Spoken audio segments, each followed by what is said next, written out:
Hey y'all. So I wanted to talk today about slow travel versus fast travel. So some people have probably never even heard that term. Um, I don't even know where I heard it or if I made it up. I don't know. But so for me, fast travel is what most people do. You know, they have a week or they have 2 weeks and they try to pack as much activity into their travel time as possible. And slow travel is really just taking your time, getting a feel for where you are, immersing yourself in the culture and getting the lay of the land and enjoying your time, not necessarily setting a deadline, you know, a little bit, but not really. So for me, it's like if I had 2 weeks now, I would only probably go one, maybe two places. One, maybe two places. Because you really don't get a good, you know, feel a good understanding of what it's like in that area or what the people are, what the food is like. You don't even get a chance to try that many restaurants or whatever. So, and definitely if you're going to like a resort, I would definitely say that's fast travel. That's like express travel. Like because you're not getting nothing. A lot of times people don't even leave the property. They just stay right there, get that one little experience, and then they were like, oh yeah, I went to Jamaica, or oh yeah, I went to DR. And meanwhile, they stayed at a resort, never left. Like you didn't really go anywhere. You could have done that in your backyard. I don't know, but okay, not for me to judge. I used to be that person. So I'm kind of poking fun at us, but I used to be that person. So a number of reasons I had to adopt slow travel, um, which include health reasons, um, a greater appreciation for the ability to travel, and a deeper desire to like I said, immerse myself in the culture, to learn something while I'm there, right? To really um, be impactful. Yeah, to be impactful, but in a good way, not in a bad way. Not in a, oh, you need to be doing it like this. Oh, in the US, we this. And in New York, we have that. No, not in that way. In the way that honors traditions and cultures of others and also informs me about that and how how flexible I am to adapt, okay, to the situation that I find myself in. So I truly, truly value slow travel. I cannot speak to it enough. A lot of my European friends, they have like vacation like for like the whole month of August or the whole month of July or something. Like I'm like, wow. Whereas, normally for us we get like 2 weeks, and you take 1 week during the maybe the holiday season, and then you take a week in the summer, like you do something with your kids or whatever. Or those who are fortunate to have multiple weeks, they take 2 weeks here, 2 weeks there, usually one with like family stuff, and then maybe one going somewhere else. And, whatever works for you, works for you. I think at different points in our life, we like different things, which is fine. But like I said, slow travel is for me right now. And I want to say, and forever, forevermore, forevermore, slow travel. Okay. Um, I had the joy of spending several months in Laos. I was in Laos for 3 months. Because I had been before, and I think I was only there for a couple of weeks, and then I was able to go for a couple of months. Totally different experience. In Vietnam, the first time I went, I think I was there for a month, and then the next time 3 months. And where else? Yeah, then I've also been to Vietnam for a short time when my parents came to visit. Um, that was great too. But they wanted, they had a time crunch. So But where else have I been for long periods? Well, y'all know Tanzania because I love it. Kenya, I've been there for months at a time. Um, the Philippines, I've only been there, I think, for the longest it may have been a month, at least a few weeks. I can't recall exactly. I'm gonna have to check with my friend and kind of maybe they can help me with that.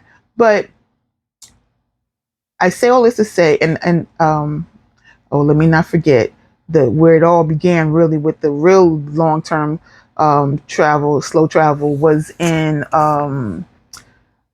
Peru. I was in Peru for 8 months the first time, and I had the opportunity to go to so many different places with friends. And when I tell you, I've got stories, and I hope you are um, checking out some of my other videos because I've got stories, and I intend to, you know, tell a few here and there about the ups, the downs, the ins and outs, the good, the bad, the funny, not so funny stuff of travel. But you really have those experiences when you give yourself a little bit more time. And I just want to say, like, not having time and not being able to just kind of get into that groove, like, you cheat yourself, and you want to treat yourself good. You want to treat yourself good. So if you can do it, at least give it a try. Let me say that. At least give it a try. Some people, they can't stand to be away from home for long. So, fast travel might be for them. Boop, boop, boop. See this place, that place, the other place, and be out. You know, and if that works for you, then do that. But I just want to encourage you to maybe give slow travel a chance, because slow travel like changed my life and blew my mind. Changed my life and blew my mind. And you're able to make connections, deeper connections. I spent I think the first time I was in Germany, I spent 2 months. And I think that's what gave me like this real appreciation for Germany. It's beautiful. It's beautiful. Not to mention my friend has like the most amazing yard and was growing some just wonderful fruits and vegetables that we were eating regularly. I just like I'm a city girl, and I just never thought that I would be a person who would be appreciating that slow pace or nature, you know.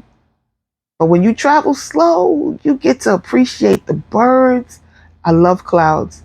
I can sit and just watch the clouds pass for hours. You get to do that when you slow travel. But when you have an agenda for every day, you're going from this place to that place, you hopping around. Yeah, you get to get a lot of things in, but you don't get to just like really know what it means to you.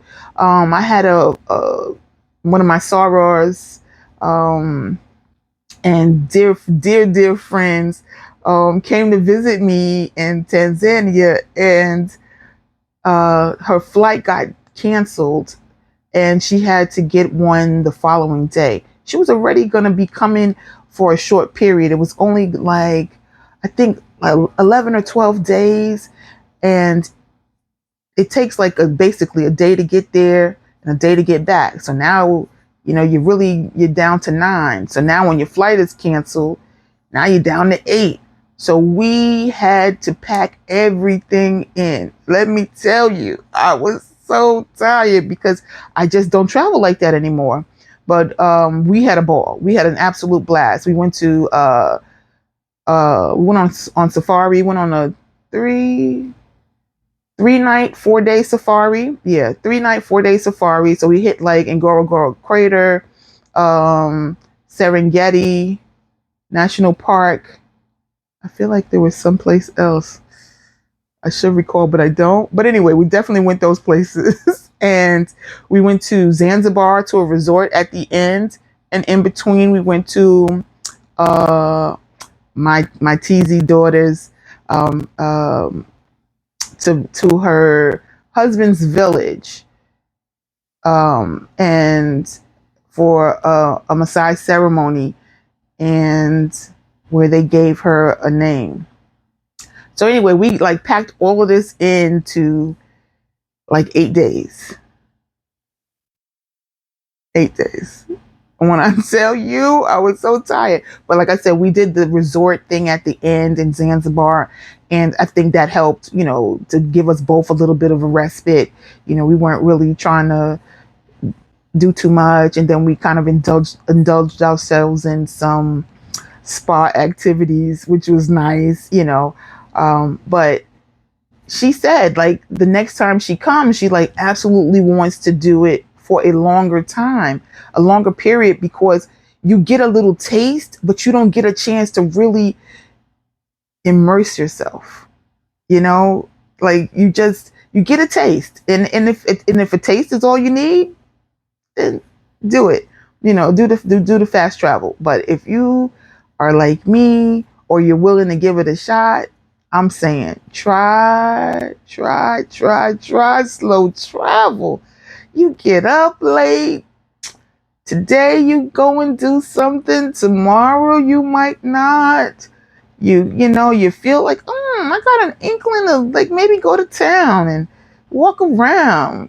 You do it, you know. Oh, I want to go and check out so and so's mom, see how they're doing. You do it. I want to go up to the school and pick up the kids. You do it. Like, it just, you really have the opportunity to become a community member. They start to see you and know you, and it's wonderful. It's wonderful. And the one time I had met this, she was the chaplain for a girls' school, a Maasai girls' school down the road from where my daughter Nima lives. And um, she invited me to the school to speak to the girls. And I was like, oh, okay. I was like, I don't know what to say, because yes, I'm a social worker, but I'm not a public speaker. So I really tried to just introduce myself and, tell them where I was from, and ask them if they had any questions. And I tried to encourage them or whatever. And yeah, they were just amazed. Number one, like, wow, you know, you came all the way from the United States. And I'm like, yeah, yeah. And they're like, wow. And you've gone to college. And I'm like, yeah, yeah, I have. And then they were like, wow, I really want to go there, because I will have a better opportunity. And I said, you may have an opportunity if you go there, and you may not. It's not all easy, but so we had this conversation, and they asked a million questions, and I took the time to encourage them, and they wanted me to come back again, and I said yes, I would. And unfortunately, I didn't get back. It was like, I think it was rainy season or something, and I didn't get a chance to go back again shortly thereafter. And then I was kind of into a few other things, so I felt like I like let them down. So even though those girls probably aren't the same group, but if I have an opportunity, I would go back again and speak with girls. And these are the things that kind of happen. You meet people, and then they say, oh, could you, or would you like to? And they invite you over for dinner, which is what this pastor had done. She had invited me over for dinner with her and her husband, and then like I said, had asked me to speak to the girls, and such. So with slow travel, you get those opportunities. Usually with fast travel, not so much. So yeah, I just want to encourage you. But yeah, slow travel is for me. And if it's for you, give it a shot. If you have any questions about it, ask me Usually the question I get is like, well, how long can you stay? It depends on the country you're going to. That will determine how long you can stay. Sometimes we need a visa, sometimes we don't. And sometimes if you get a visa on arrival, it might only be 30 days. Whereas if you do it at your uh, at the embassy in your country or the consulate in your country for that country, you might be able to get a longer term. I know it's like that in certain Southeast Asia countries, where if you arrive, you get like 30 days, and if you apply in advance, you can get like up to 60. And then have an opportunity to renew for maybe even another 30. So you might be able to stay in country for a total of 90 days without having to leave. So knowing all of these things in advance can really impact whether or not you are able to do true slow travel. Whether you want to look into getting a short-term rental, or you're going to stay at a hotel or an Airbnb or a guest house, or even if you have friends or, friends who have family there who might host you while you're there, so how long you're staying and what you intend to do, whether or not you're going to stay in one place, that may determine, whether or not slow travel or fast travel is the best option for you. But where are you thinking of going? And if you're thinking of going somewhere, would you consider slow travel? Drop me a comment below. Let's get into this. I'm ready for the questions. I'm all about that. I'm here for you. Okay. I hope you are enjoying this content. And I just want to ask you a favor to please subscribe, subscribe, subscribe. Like this video. List a comment below. Share it with a friend. I want to make your heart smile. Okay. And like I always say, do good and be good. No, do good and be better. Do good and be better. Yes. Okay. Ciao for now.